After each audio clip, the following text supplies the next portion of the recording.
Hi, welcome to Kids in Chemistry. Today we're going to talk about two concepts. The first one is the pH scale, and the second concept is indicator strips. So first, let's talk about a pH scale. This is a scale used by chemists to tell the acidity or basicity of a substance. Basically, if we're lower in numbers down here, like the 1s, 2s, and 3s, we have a strong acid. As we go up in the scale, that's considered more of a weak acid. When we get to the center, the 7, that's neutral. And then as we continue to go up in numbers, we have a weak base all the way to a strong base.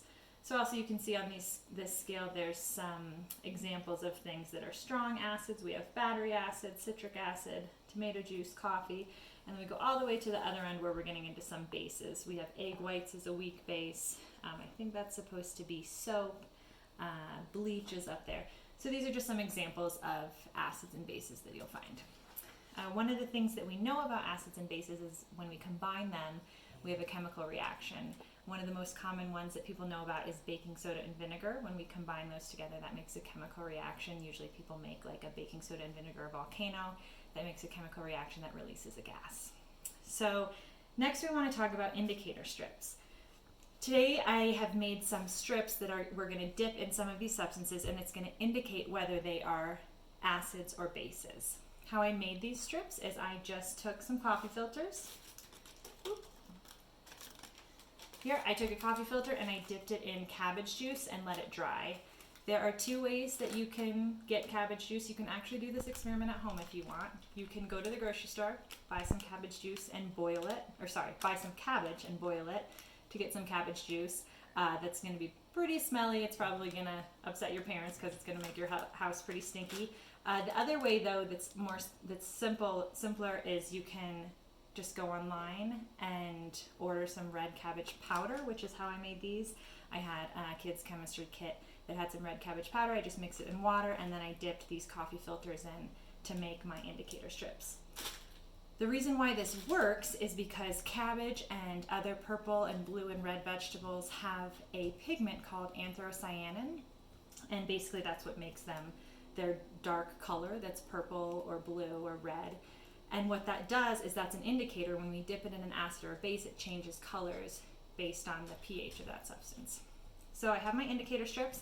I also have here, this is a specific pH scale that's specific to cabbage juice. So you can see we have acids over here. If it turns pink, it's going to be more acidic.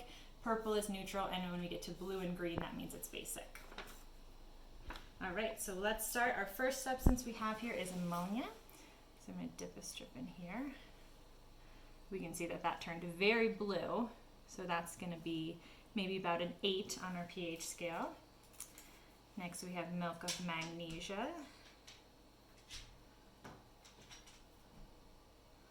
That one turned a little bit blue too. It's kind of hard to tell through the white. Oh, there we go. It's turning a little more green. Our next solution is lemon juice. We can see that turned a bright pink. So if we bring our scale over, we can see that's more of a strong acid.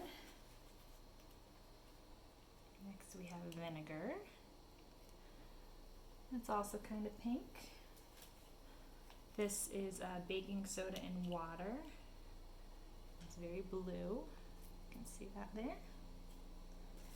And finally, I just took some regular water so we can see what happens to the strip when you just get it wet. And you can see that stays purple because that is more neutral. So all of the things here, all of the solutions here that turned blue, we can see from our pH scale, those are bases. We have the baking soda was a base, the milk of magnesia, and the ammonia.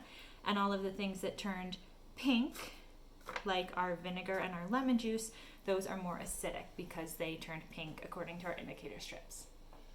So that's all we have today. Thanks.